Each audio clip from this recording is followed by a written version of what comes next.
우리가 부르는 찬송, 익숙한 찬송이 한 곡이 있습니다. 이겁니다. 환난과 핍박 중에도 성도는 내 신앙 지켰네, 믿음을 지켰다는 겁니다. 그 성도가 누굴까 고민이 돼요.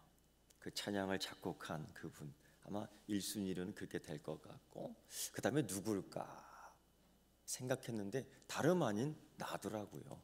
제가 묻습니다. 그 찬양의 주인공 누굴까? 여러분, 나예요. 맞습니다. 근데 무슨 환난, 무슨 핍박이 있었어요? 주님만 아십니다. 다 해결됐습니다. 과연 나는 이런 상황에서, 이런 불신 속에서, 이런 위협 속에서, 이런 시련을 만났을 때 주님의 주대심, 내가 예수님을 주님이라고 부릅니다. 그 주인 되심을 고백하는 거예요. 그리고 주인 되신 주님께서 주권적으로 다스리는 겁니다. 그래서 주님 부를 때는 그 믿음을 고백하는 겁니다. 이럴 때에 내가 주님을 부르는데 인내하는 믿음을 과연 보여줄 수 있을까? 성도는 신앙 지켰네, 신앙은 믿음 지켰네, 과연 보여줄 수 있을까?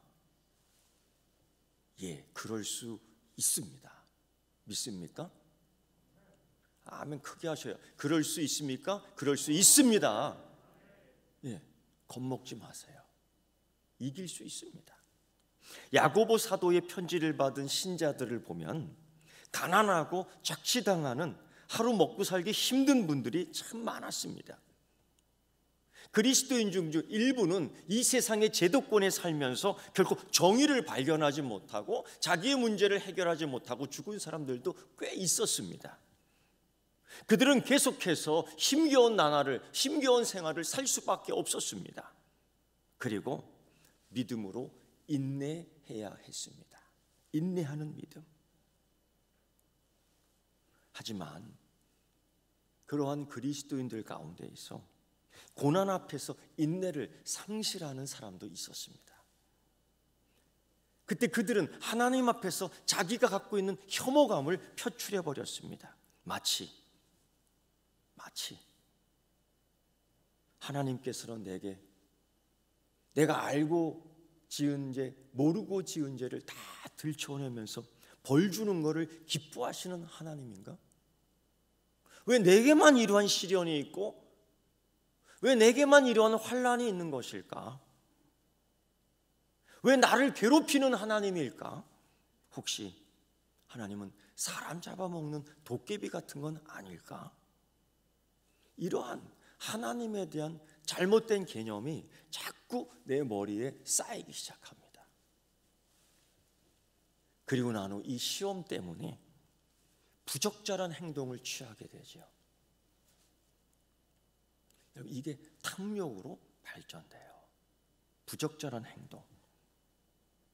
특별히 그러면 이제 하나님 없이 난 살 거야. 하나님 없이 내 야망을 성취할 거야.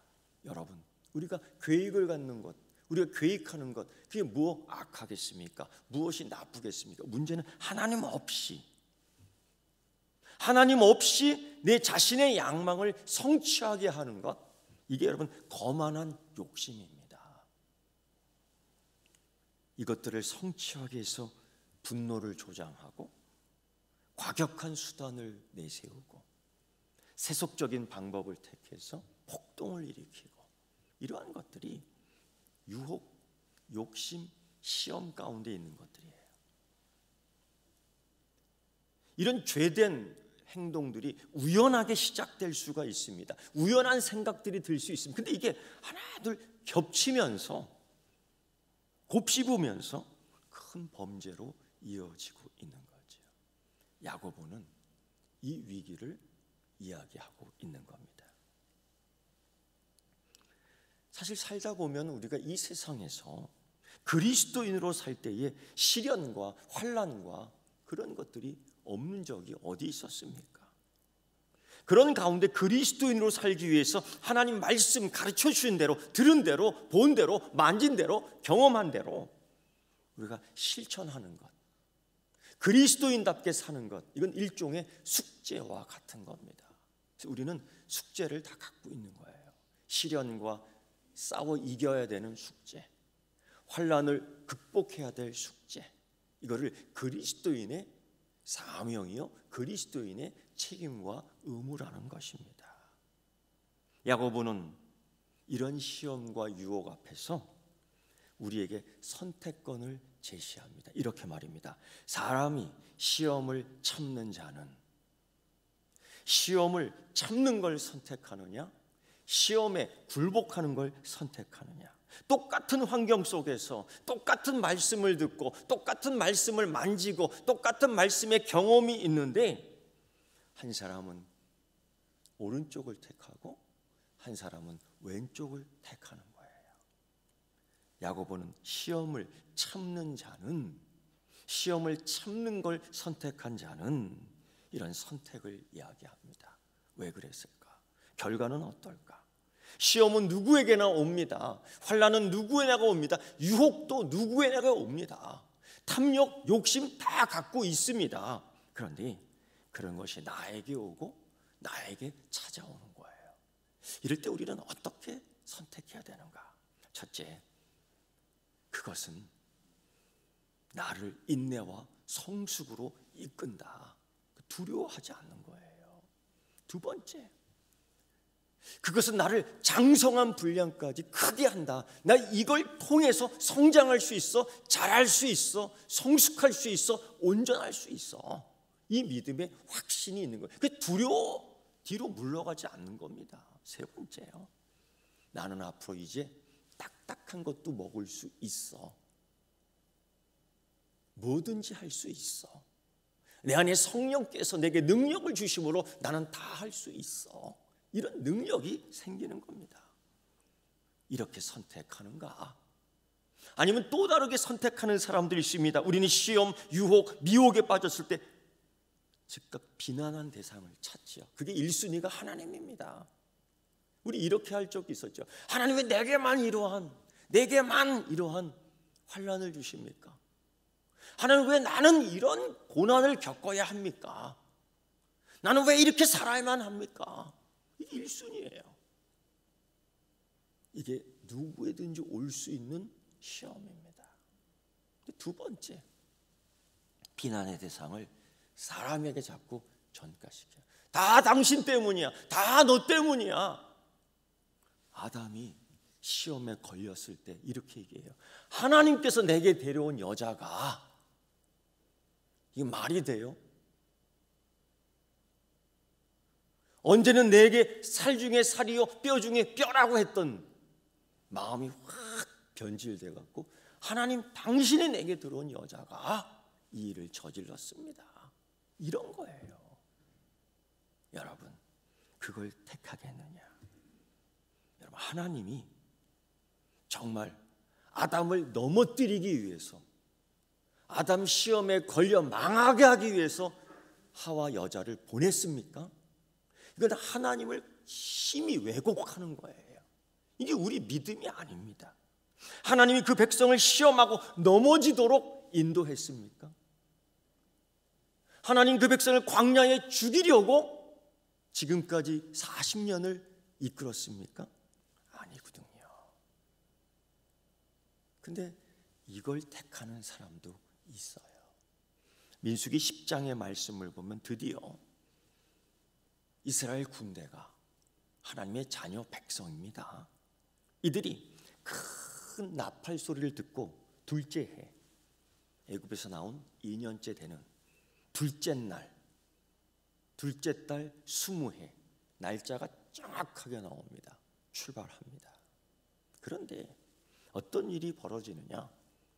11장 1절에서 하나님 들으시기에 백성이 악한 말로 원망하기 시작했다는 거예요. 하나님 들을 때에 악한 말로. 그들의 악한 말, 원망하는 말은 무엇일까요? 그들은 계속해서 먹을 걸 찾았습니다. 광야에서 어떤 걸 찾냐면은 수박 같은 거.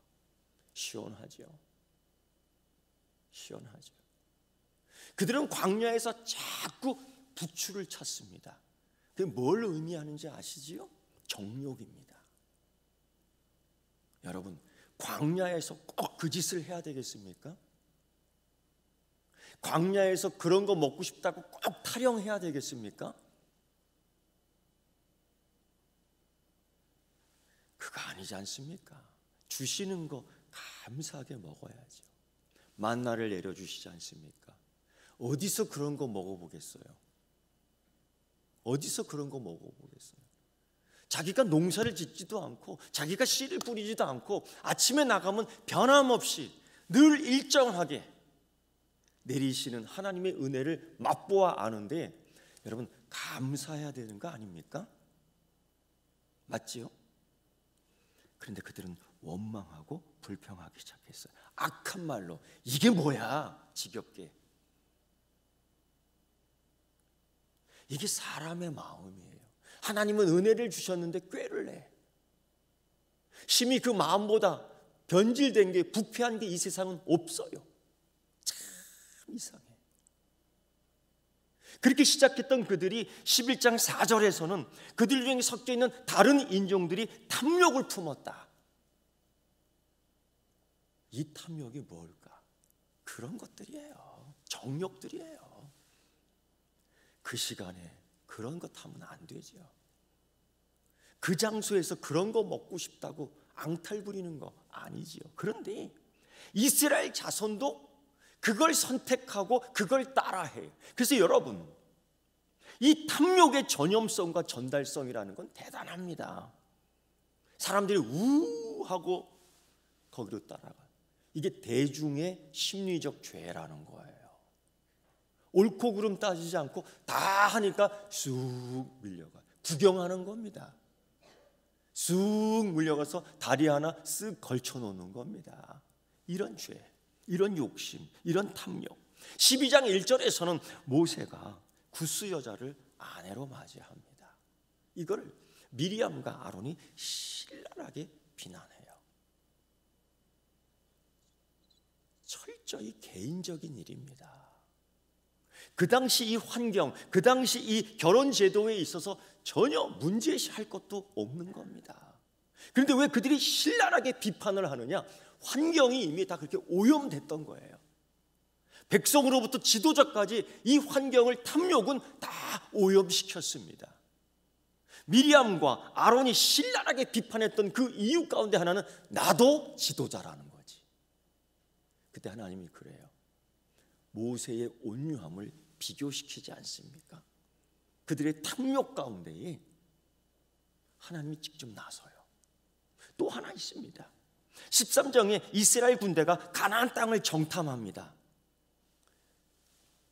그런데 여호수아 갈렙만이 야 하나님 주신 땅이야.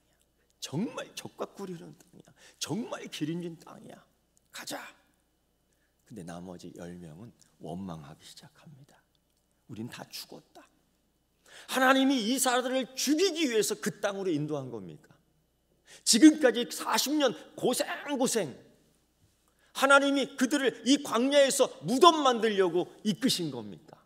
아니지 않습니까? 하나님의 성품을 극도로 왜곡합니다. 그리고 하나님을 원망하고 모세를 죽이려고 해요. 이 탐욕이라는 게, 이 탐욕이 자기의 성취로 되지 않을 때, 이 탐욕이라는 거 하나님 없이 성취하려고 하는 거만한 욕심이 이걸 이루려고 할 때에, 아니 이게 실패할 때에, 이게 원망하고 두려워할 때 철저히 대상을 찾는데 첫 번째가 하나님이고 두 번째가 다른 사람입니다. 우리가 이런 함정에 다 빠져. 그리고 이 욕심은 절제되지도 못하고 정제되지도 못한 혀를 통해서 스스로 표출해냅니다. 하나님이 그들을 위해서 이렇게 얘기해요. 이 백성이 어느 때까지 나를 비난하겠느냐? 이 백성이 어느 때까지 나를 믿지 않겠느냐? 하나님을 상당히 왜곡시킵니다. 절제되지 않은 혀, 정제되지 않은 혀로 말미암아. 이게 굉장히 치명적입니다. 여러분, 우리가 살면서 한 번, 두 번, 세 번, 우리가 살면서 적은 것 얼마나 선택하는 과정이 많은지 모릅니다. 그들은 이 과정에서 과연 무엇을 선택했습니까? 그들은 의심을 선택했습니다. 믿음을 선택하지 않았습니다. 그들은 이 과정에서 무엇을 선택했습니까? 비난을 선택했습니다. 믿음을 선택하지 않았습니다. 그들은 이 과정에서 무엇을 선택했습니까? 원망을 선택했습니다. 모세를 선택하지 않았습니다. 그들은 이 과정에서 무엇을 선택했습니까? 탐욕을 선택했습니다. 하나님을 믿지 않았습니다. 이 사건 이후 결정적으로 생명의 면류관을 받지 못하는 계기가 됩니다. 즉 젖과 꿀이 흐르는 땅의 약속을 최종적으로 받지 못합니다. 하나님께 믿음으로 헌신하고 하나님께 그들의 선택을 은혜로 주시는 하나님 이 보상 생명의 면류관을 받아야 함에도 불구하고 그들의 충성심은 분열되었습니다. 믿음도 견고하지 않았습니다. 야곱은 이렇게 얘기합니다. 욕심은 생활 주기가 있어요. 욕심이 우리를 시험으로 끌기 시작하면 반드시 다음 단계가 있습니다. 시험, 죄, 유혹 이런 것들이 우리에게 제안으로 들어옵니다. 야, 그거 하나님이 진짜로 먹지 말라고 했냐? 제안입니다. 사단은 예수님에게 제안하죠. 야, 이 돌을 떡덩이 되게 하면 어떻겠냐? 그냥 나한테 딱 한 번만 그럼 내가 온 세계를 다 줄 텐데 이런 제안. 근데 이 제안에 우리가 동의하면 하나님과 분리되는 겁니다. 이 제안에 동의하면 사단과 붙는 겁니다. 하나가 되는 겁니다. 욕심이라는 거는요, 내적 갈망을 일으키죠. 그리고 유혹을 받아서 우리의 죄된 행동으로 행동화시키는데 죄가 품기 시작하면은 생산해냅니다. 이게 진리예요. 죄를 품기면 생산해낼 수밖에 없는 거예요. 중단할 수 없습니다. 그래서 야고보는 이렇게 얘기합니다. 욕심이 잉태한즉 죄를 낳고 죄가 장성한즉 사망을 낳느니라. 욕심과 죄와 사망은 한 가족입니다. 욕심의 자녀는 죄입니다. 죄의 자녀는 사망입니다. 죄의 아버지는 욕심입니다. 사망의 할아버지는 욕심입니다. 여러분, 야곱은 성장하는 모습을 보여줘요. 우리가 믿음만 성장할 뿐 아니라 죄도 자라납니다. 믿음으로 인격이 형성되는 것처럼 죄도 사망도 유혹도 우리의 인격이 되는 거예요. 결과가 다를 뿐이지. 그래서 야고보는 이 욕심, 죄, 사망의 3단계를 통해서 성장도 하고 번식도 한다는 겁니다. 그저 우리를 공격하는 노골적인 시험뿐 아니라 우리가 평생에 걸쳐서 성장하는 것처럼 평생에 수많은 작은 결정들, 그런데 그것이 우리를 형성하는 인격이 되어가는 거예요. 그것이 사망이 되느냐? 그것이 생명이 되느냐? 야고보는 우리에게 지금 선택하라는 거죠. 참고 견디는 자는 생명의 면류관을 받으리라. 여러분, 생명의 면류관의 특징이 뭡니까? 이 면류관의 특징이 뭡니까? 이 야고보가 말하는 생명의 면류관은 보상에 관한 선물입니다. 보상에 관한 거예요. 하나님 보상해 주십니다. 하나님 갚아주신다고 그러잖아요. 심지어 하나님이 원수도 갚아주시는데 하나님 약속하셨습니다. 원수도 갚는다. 근데 하나님이요, 보상도 해주십니다. 믿습니까? 두 번째, 이 생명의 면류관은 가만히 있어서 받는 거 아니에요. 농부가 씨를 뿌리는 것처럼, 농부가 울면서 씨를 뿌리는 것처럼 신실한 노고에 대한 약속의 보상입니다. 울면서 씨를 뿌릴 수 있는 것은 가능성이 있기 때문에, 그 가능성은 내게서의 가능성이 아니라 하나님 은혜 주시는 가능성 때문에 있는 겁니다. 이걸 주시겠다는 약속입니다. 세 번째요, 이거 왕관이 아닙니다. 이건 그냥 씌워주는 게 아닙니다. 올림픽을 포함한 운동 경기에서 승리한 사람에게 씌워주는 월계수 멸류관입니다. 우리 교회 저 중간쯤 되는 주차장 저 경계선에 비밀인데 오늘 여러분에게 알려드립니다. 감나무가 하나 있습니다. 감나무. 요즘 제가 여러분에게 비밀을 너무 노출시켜요. 가을이 되면 제가 꼭 하는 행사가 있습니다. 감 따먹기. 저만의 유쾌한 행복한 놀이예요. 이렇게 보니까 익었더라고요. 근데 아주 위험한 자리에 있기 때문에 삐끗하면 그냥 자유낙하하게 돼 있어요. 새들이야 날개가 있어서 하지만 내가 날개가 없거든요. 그래서 온 균형 잡기를 해서 그 나뭇가지를 간신히 잡았습니다. 그리고서는 잡아 당겨갖고 2개, 3개를 딱 가지채 땄습니다. 얼마나 행복한지요. 그리고 맛을 딱 보기 위해서 꽉 깨물었습니다. 너무나 떨버갖고 목구멍이 막혀버렸습니다. 그래도 행복했습니다. 입 벌리고 있는다고 해서 씌워주지 않아요. 이렇게 해서 여러분, 참고 견디는 자는 생명의 면류관을 주리라, 이런 거죠. 이 생명의 면류관은 전투를 이겨내고 승리자로 나오는 자에게 주는 기쁨이에요. 포상입니다. 이걸 주시겠다는 거야. 너에게 상 주시겠다. 상 주시겠다. 5번째요. 이 생명의 면류관의 의미는 목자장이 목자에게 주는 겁니다. 네가 오늘 밤 생명을 다해서, 네가 어젯밤 생명을 다해서 이 양을 지켰구나. 한 마리의 손실도 없는데 내가 너에게 포상을 해줄 거야.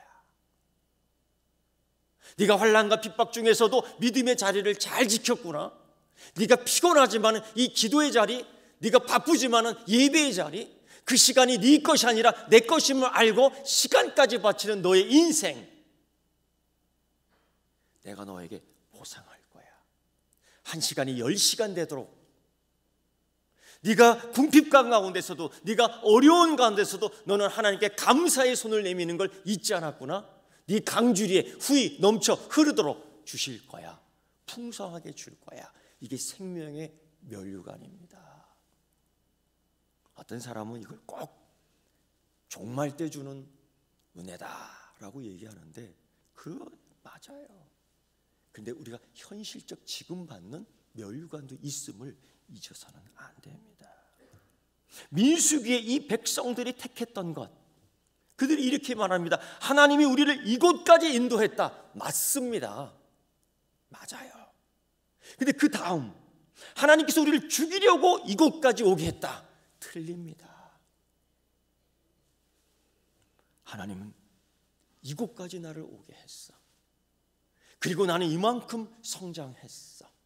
나는 이만큼 성숙했어.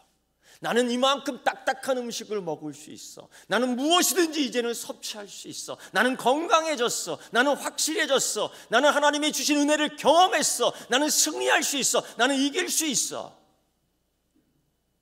이렇게 했다면 얼마나 좋았을까.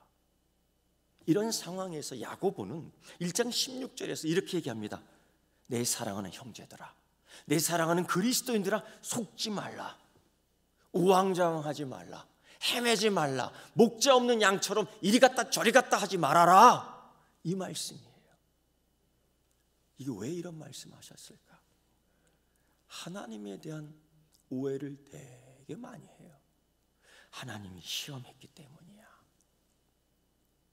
하나님이 나를 시험하셨어. 하나님 왜 내게 이러한 고난을 주십니까? 그때 야고보는 속지 말라 이렇게 말씀하셨어요. 13절에 하나님 친히 아무도 시험하지 않는다. 아니 이게 무슨 뜻입니까? 시험하지 않는다고? 이상한데 야고보는 어떤 의미로 이 얘기를 했을까요? 첫째, 여러분, 하나님은 절대 시험이 우리 삶에 들어오도록 허용하지 않는다라는 주장이 아닙니다. 이게 아니에요. 두 번째 의미는요, 하나님은 자기 백성을 시험하지 않는다고 암시하는 게 아닙니다. 세 번째는요, 하나님이 실제로 사람들을 시험받게 하는다 사실을 부인하는 게 아닙니다. 그럼 뭐예요? 야고보는 친히 아무도 시험하지 않는다? 그들이 왜 하나님 우리를 시험합니까? 라고 했던 의도, 이 질문의 의도가 뭡니까? 네 번째, 야고보는 하나님의 악한 의도를 가지고 그들을 망하게 하기 위해서 인도하는 게 아니에요. 광야에서 말려 죽이려고 인도하는 거 아니에요. 그들에게 반드시 젖과 꿀이 흐르는 땅을 주시려고 인도한 겁니다. 이 이야기를 하고 있는 거예요. 지금까지 인도한 거 주의 크신 은혜라고 고백합니까? 환난과 핍박 속에서도 성도는 신앙 지켰는데 지금까지 인도하신 거 하나님의 은혜이신 줄 믿습니까? 그렇게 고백할 수 있습니까? 예수님을 주님이라고 소리쳐 고백할 수 있겠습니까? 그러면 주님 한번 크게 불러주세요. 주님! 이 고백은 주님이 나의 주인이시라는 거예요. 주님의 주되심을 인정하는 거예요. 주님의 내 인생의 강권하심을 인정한다는 고백입니다. 믿습니까? 그렇게 고백합니까? 예.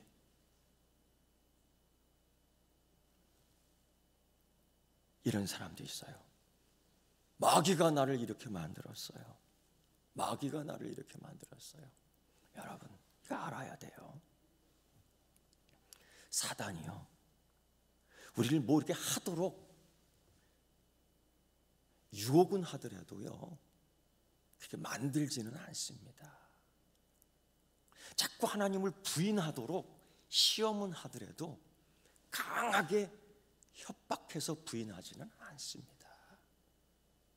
사단은 우리를 유혹할 수 있지요.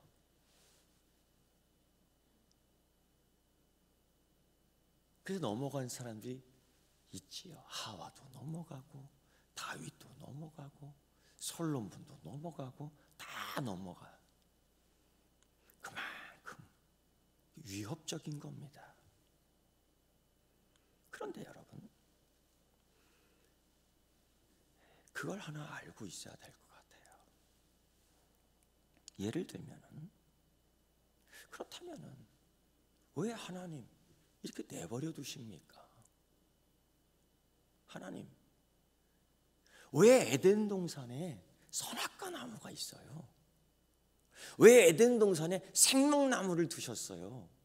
그리고 하와를, 아담을 거기다 두셨거든. 저기 올라가지 못할 산에다가 그걸 갖다 놓으면 좋을걸요. 여러분, 우리 이거 하나 알아야 돼요. 하나님이 이 땅을, 이 세계, 이 우주를, 우리를 창조하셨을 때에 우리가 몇 가지 예측할 수 있는 유익함을 주셨습니다. 그게 뭐냐면 생명나무, 선악과 나무예요. 그걸 통해서 에덴 동산, 무엇이든지 할 수 있는 에덴 동산에서 아담과 하와가 꼭 깨닫고 있어야 될 것, 여겨야 할지니라, 알아야 할지니라, 뭐를? 하나님 되심이 내 주인 되심, 하나님 주님이라고 부를 수 있는 이 유익한 결정을 매일매일 해야 된다고요. 이 유익한 선택을 매일매일 해야 된다고요. 그래서 하나님은 우리에게 주신 겁니다. 이 시련을 견디며 이 유혹을 견디며 하나님과 함께 계속할 수 있겠는가? 유혹 받습니다. 시험 받습니다. 그러나 하나님과 함께 하는 거예요. 내가 시험 받으니까 나 하나님부터 떨어졌어, 멀어졌어, 아닙니다. 시험 중에서 우리는 하나님과 가까이 하는 거예요. 묻습니다. 나 시험 중에 있습니다 하는 분 손 들어보셔요.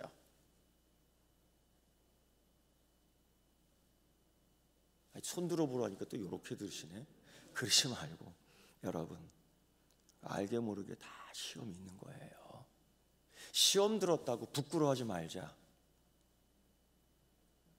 시험에 빠졌다고 창피하지 말자.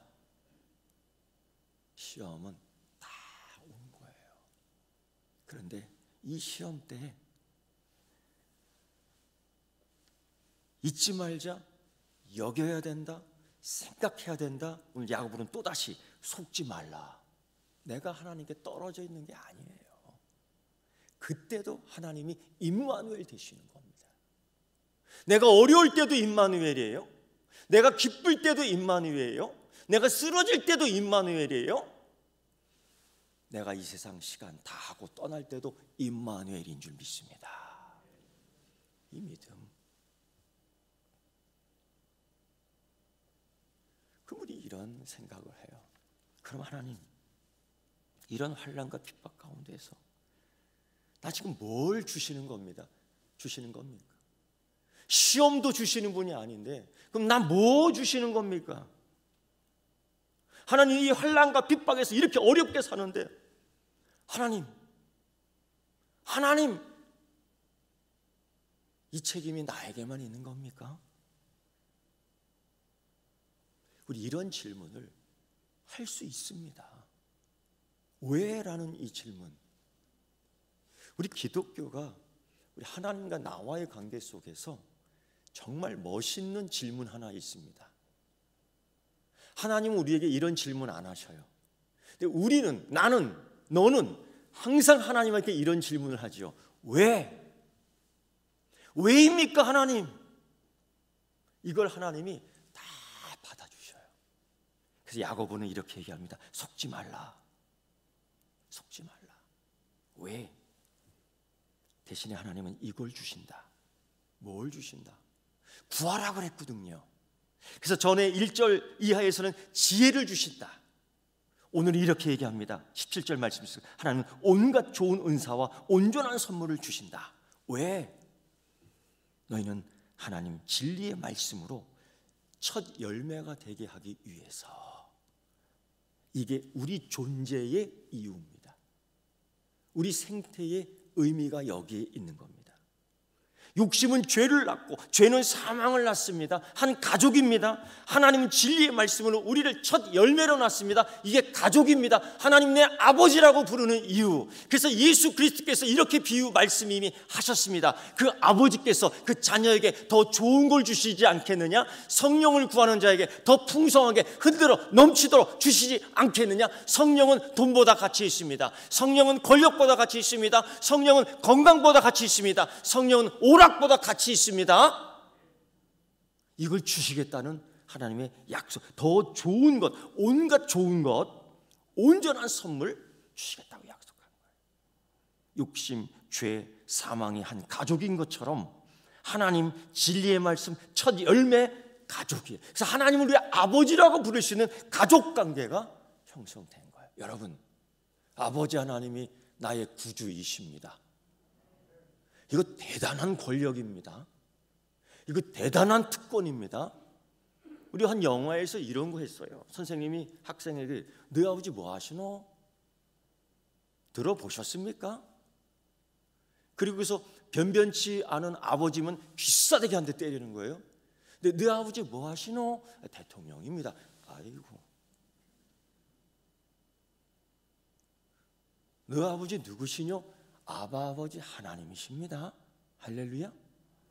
믿음, 이거를 얘기하고 있는 거예요. 여러분, 창세기 1장부터 3장을 읽어보십시오.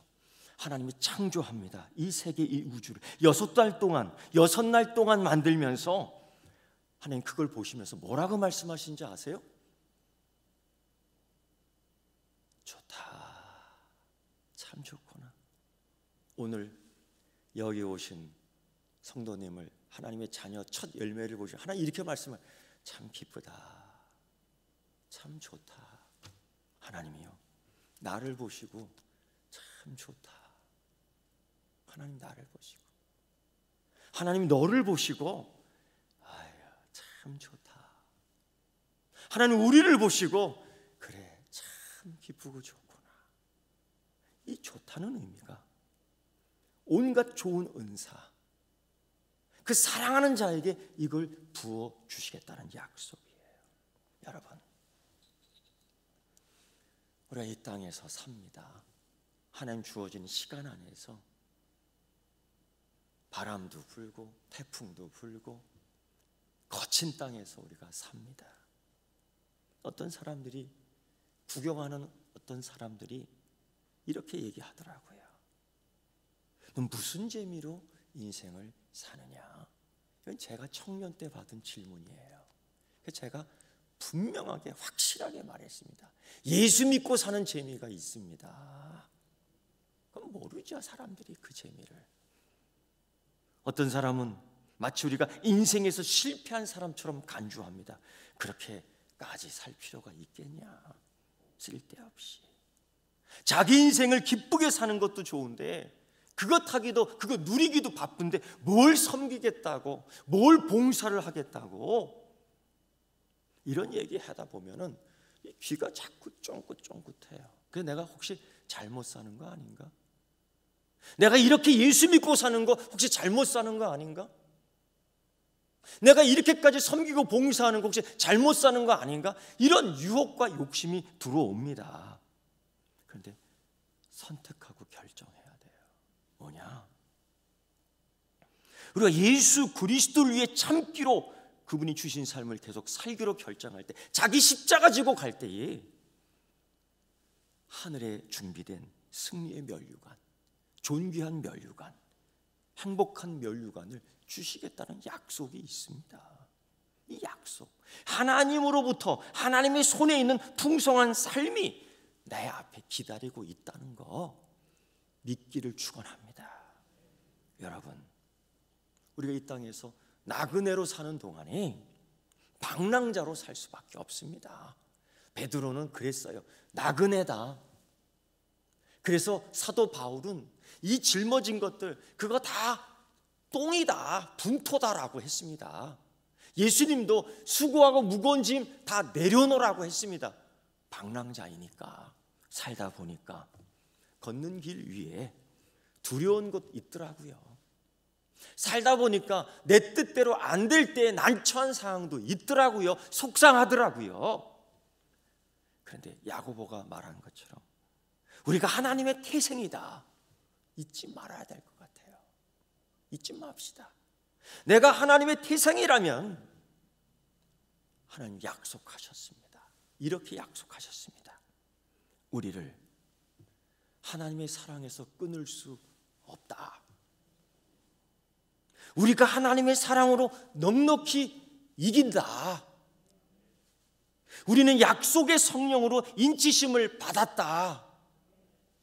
우리는 어린 양의 피로 큰 환난을 이겼다. 하나님이 주신 약속입니다. 사랑하는 성도 여러분, 2023년 우리는 승리합니다. 2023년 우리는 생명의 면류관을 받습니다. 2023년 하나님은 우리에게, 나에게 좋은 은사와 온전한 선물을 주실 줄 믿습니다. 이것이 하나님의 약속입니다. 기도하겠습니다. 하나님, 주께서 주시는 그 선물 흔들어 넘치도록 주실 때에 그릇 준비하게 해주시고 큰 그릇 준비하게 하여 주시옵소서. 나의 태생을 묻는 자에게 나는 하나님의 첫 열매이다라고 담대하게 외치게 하시고, 주님 믿음의 고백으로 주님 이야기할 때 내 인생을 책임져 주시는 하나님을 믿고 끝까지 견디며 인내하는 믿음 복 주시옵소서. 예수님의 이름으로 기도드리옵나이다. 아멘.